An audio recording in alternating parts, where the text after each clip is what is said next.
Kisah Ashabul Ukhdud, seorang Raja Lalim, dukun pensiun, dan pemuda salih. Disadur dari Hadis Sahih Muslim nomor 5327. Secara garis besar, kisahnya sebagai berikut.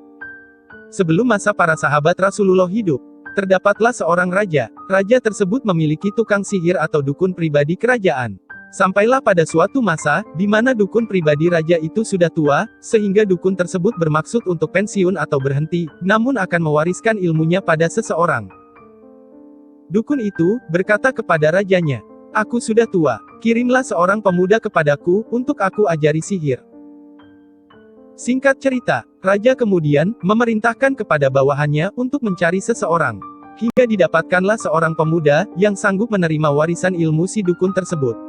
Akhirnya, pemuda tadi dibawa kepada dukun tersebut, dan dukun itu mengajarkan sihir kepada pemuda itu. Antara tempat dukun itu mengajarinya sihir, dengan kediaman sang raja, ternyata terdapat seorang rahib yang salih, dan taat kepada Allah. Hal ini, menimbulkan ketertarikan pemuda itu, pada ajaran agama yang disampaikan oleh rahib tersebut. Sehingga, di sela-sela belajar sihirnya dengan si dukun, si pemuda itu secara sembunyi-sembunyi juga mendatangi kediaman sang rahib, dan mendengar kata-katanya atau ajarannya tersebut. Si pemuda itu, akhirnya sering mendatangi rahib tersebut. Hingga terkadang, menjadi terlambat datang, atau bahkan tidak hadir di kediaman si dukun tadi. Bahkan, si pemuda itu pun, jadi sering terlambat pulang, ke rumah keluarganya sendiri, karena seringnya mendatangi kediaman sang rahib yang salih tersebut. Hal ini, membuat marah sang dukun pensiun. Sehingga, bila dia datang ke tempatnya si dukun, pasti si pemuda itu dipukul oleh dukun itu. Pemuda itu, mengeluhkan hal itu kepada si rahib yang salih. Rahib itu berkata, "Bila tukang sihir hendak memukulmu, katakan saja, keluargaku menahanku, dan bila kau takut pada keluargamu, katakan, si tukang sihir menahanku." Sehingga, dengan cara itu, pemuda salih ini terus mendatangi kediaman si rahib yang salih, namun tetap sesekali datang kepada dukun tadi. Dengan kata lain, saat si pemuda salih pulang terlambat ke rumahnya, dia akan beralasan bahwa si dukunlah yang menahannya.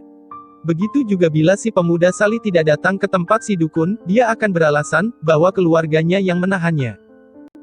Dengan strategi itu, pemuda itu terus belajar agama dari sang rahib, dan mengenal Tuhannya yang sejati, yaitu Allah Subhanahu wa Ta'ala. Meskipun demikian, dalam hati pemuda itu, terjadi pergolakan batin, atau kebimbangan, antara harus melanjutkan belajar sihir ke tempat si dukun, ataukah belajar ketauhidan kepada si rahib solih. Saat dalam keadaan itu, kemudian Allah memberikan jalan kepada pemuda tadi. Hingga pada suatu hari, dia mendapati seekor hewan besar, yang menghalangi jalanan orang. Pemuda itu pun, mendatangi hewan tersebut. Lalu ia berkata, "Hari ini, aku akan tahu, apakah tukang sihir lebih baik, ataukah rahib lebih baik." Kemudian, dia mengambil batu. Lalu berkata, "Ya Allah, bila urusan si rahib lebih engkau sukai, daripada tukang sihir itu, maka bunuhlah binatang ini, hingga orang bisa lewat." Lalu, dia melemparkan batu itu. Dan atas izin Allah, pemuda itu berhasil membunuh hewan tadi, sehingga orang-orang pun bisa lewat. Semua kejadian tadi, diberitahukan kepada si rahib. Si rahib berkata, "Anakku, saat ini, engkau lebih baik dariku, dan urusanmu telah sampai, seperti yang aku lihat. Engkau akan mendapat ujian. Bila kau mendapat ujian, jangan menunjukkan padaku." Akhirnya, si pemuda itu, tidak lagi mendatangi si dukun, dan terus belajar agama dari sang rahib. Hingga kemudian, si pemuda itu diberikan karomah oleh Allah Subhanahu wa Ta'ala, dengan bisa menyembuhkan orang buta, dan berbagai penyakit. Berkat keampuhan karomahnya itu, nama si pemuda itu, semakin terkenal di kalangan masyarakat. Hingga kemudian, salah seorang teman raja yang lalim, yang cacat buta pun, mendengarnya. Teman raja itu, mendatangi pemuda itu, dengan membawa hadiah yang banyak. Ia berkata, "Sembuhkan aku, dan kau akan mendapatkan yang aku kumpulkan di sini." Pemuda itu menjawab, "Aku tidak menyembuhkan seorang pun. Yang menyembuhkan hanyalah Allah Subhanahu wa Ta'ala. Bila kau beriman padanya, aku akan berdoa kepadanya, agar menyembuhkanmu." Teman si raja itu pun, beriman. Lalu si pemuda itu berdoa kepada Allah Subhanahu wa Ta'ala. Lalu ia pun sembuh. Setelah kedua matanya sembuh, dan bisa melihat kembali, teman raja itu, kemudian mendatangi Raja Lalim. Lalu duduk di dekatnya. Si Raja Lalim melihat suatu keajaiban tentang perkara temannya itu. Seperti yang diketahui sebelumnya olehnya, bahwasanya temannya itu matanya buta. Maka, Raja Lalim bertanya kepada temannya itu, "Hai Fulan, siapa yang menyembuhkan matamu?" Teman Raja Lalim itu menjawab, "Tuhanku." Si Raja Lalim terkejut dengan jawaban itu, lalu bertanya kembali, "Kau punya Tuhan, selain aku?" Raja Lalim memang selalu mengaku Tuhan kepada rakyatnya. Temannya menjawab kembali, "Tuhanku, dan Tuhanmu, adalah Allah Subhanahu wa Ta'ala." Si Raja marah mendengar jawabannya itu. Lalu memerintahkan anak buahnya untuk menangkap temannya itu, lalu menyiksanya. Raja Lalim itu menyiksanya, agar temannya itu mau memberitahukan, siapa orang yang mempengaruhi keyakinannya, hingga temannya itu tidak mempercayai lagi, bahwa Raja Lalim itu adalah Tuhannya. Kemudian, teman raja tersebut akhirnya menunjukkan kediaman pemuda itu. Singkat cerita, lalu pemuda itu pun didatangkan ke istana. Setelah pemuda itu dihadapkan kepada Raja Lalim, kemudian, raja itu bertanya kepadanya, "Hai anakku, sihirmu, yang bisa menyembuhkan orang buta dan sopak, dan kau melakukan ini, dan itu." Pemuda itu lalu menjawabnya, "Bukan aku yang menyembuhkan hanya Allah Subhanahu wa Ta'ala." Mendengar jawaban itu, si raja merasa marah. Karena ternyata, selain temannya yang telah disiksanya, ada juga orang lain, yang tidak mempertuhankan sang raja tersebut. Lalu karena itu, raja memerintahkan anak buahnya untuk menangkap pemuda itu, dan terus menyiksanya. Raja Lalim itu memaksa agar pemuda itu mau menunjukkan siapa yang membuatnya tidak mempertuhankan Raja Lalim tadi. Hingga akhirnya pemuda itu menunjukkan kediaman sang rahib soleh tempatnya belajar agama. Singkat cerita, si rahib pun didatangkan ke hadapan sang Raja Lalim. Raja itu kemudian berkata kepada rahib tadi, "Tinggalkan agamamu." Tetapi, si rahib tidak mau melakukannya. Kemudian, si raja meminta gergaji. Lalu diletakkan, tepat di tengah kepalanya, dan membelah kepala rahib salih itu, dengan gergaji tadi, sampai tewas. Setelah itu, giliran teman si raja yang telah disiksa tadi, dihadapkan kepadanya. Lalu raja berkata, "Tinggalkan agamamu." Namun, teman raja itu tidak mau melakukannya. Maka, dia dibunuh juga oleh sang raja, dengan cara yang sama dengan cara dibunuhnya si rahib salih tadi. Setelah rahib dan teman raja itu dibunuhnya, kini giliran si pemuda salih dihadapkan kepadanya, lalu dikatakan padanya, "Tinggalkan agamamu." Namun, pemuda itu pun tidak mau melakukannya. Mendengar jawaban dari pemuda tadi, si raja juga berniat untuk membunuhnya pula. Lalu, pemuda itu diserahkan kepada sekelompok tentaranya. Raja memerintahkan kepada tentaranya, "Bawalah dia ke gunung ini, dan ini. Bawalah dia naik. Bila dia mau meninggalkan agamanya, biarkanlah dia, dan bila tidak mau, lemparkan dari atas gunung." Kemudian, para tentaranya tadi, membawa pemuda salih ke puncak gunung. Di perjalanan menuju puncak gunung, pemuda itu memanjatkan doa, "Ya Allah, cukupilah aku dari mereka, sekehendakmu."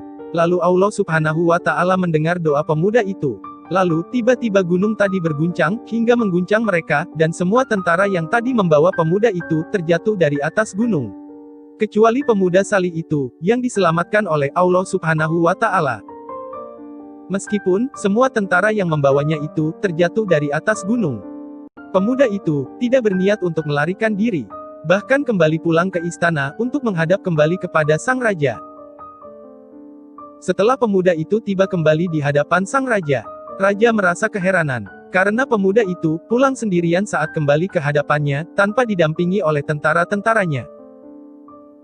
Kemudian raja bertanya kepadanya, "Bagaimana kondisi tentara yang membawamu?" Pemuda itu menjawab, "Allah Subhanahu wa Ta'ala mencukupiku dari mereka." Karena si pemuda itu masih tidak mau meninggalkan ketauhidannya kepada Allah Subhanahu wa Ta'ala. Maka, si raja menyerahkan pemuda itu ke sekelompok tentaranya lagi. Raja memerintahkan kepada tentaranya, "Bawalah dia ke sebuah perahu, lalu kirim ke tengah laut. Bila dia mau meninggalkan agamanya, bawalah dia pulang, dan bila dia tidak mau meninggalkannya, lemparkan dia." Kemudian, para tentaranya pun membawanya ke tengah laut. Saat tiba di tengah laut, pemuda itu memanjatkan doa, "Ya Allah, cukupilah aku dari mereka, sekehendakmu." Allah Subhanahu wa Ta'ala mendengar doanya. Lalu, perahunya tiba-tiba terbalik, dan mereka semua tenggelam. Kecuali pemuda itu yang selamat. Meskipun, kejadian ini sudah kedua kalinya, pemuda itu tidak pernah berniat untuk melarikan diri. Bahkan pulang kembali ke istana sang raja.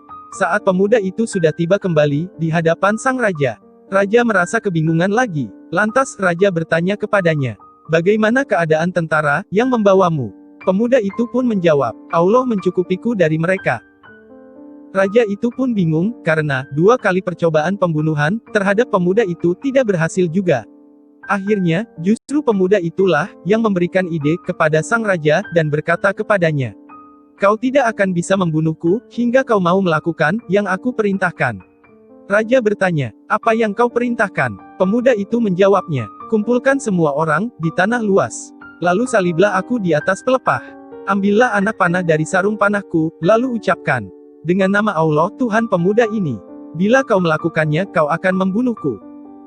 Maksud dari ide itu adalah, pemuda itu ingin agar masyarakat di kerajaan itu bisa lebih banyak yang beriman kepada Allah Subhanahu wa Ta'ala dengan menghadirinya secara langsung. Akhirnya, raja itu pun melakukan apa yang disarankan oleh pemuda itu.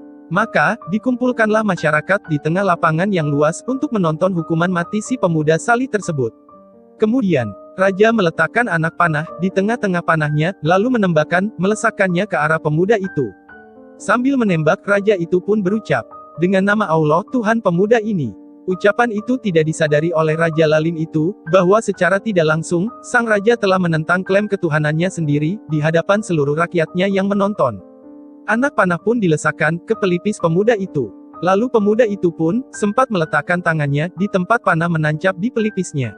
Setelah itu, sang pemuda mati. Ternyata, apa yang diinginkan oleh pemuda itu terkabul oleh Allah Subhanahu wa Ta'ala. Karena, sekumpulan masyarakat yang menonton hukuman mati itu berkata, "Kami beriman dengan Tuhan pemuda itu."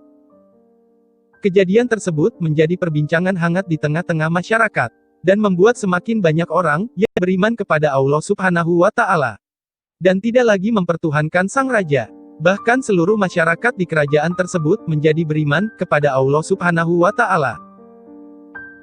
Lalu, datanglah seseorang menghadap kepada raja, dan dikatakan padanya, "Tahukah kamu akan sesuatu yang kau khawatirkan?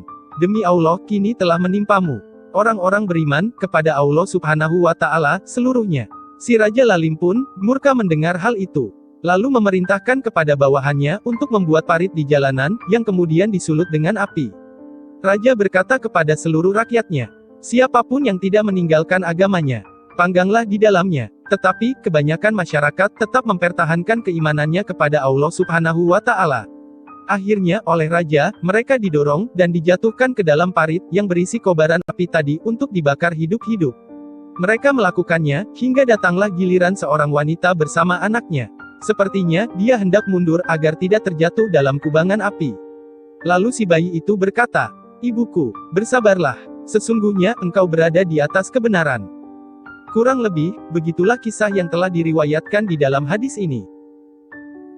Cukup sekian pemaparan pada video kali ini.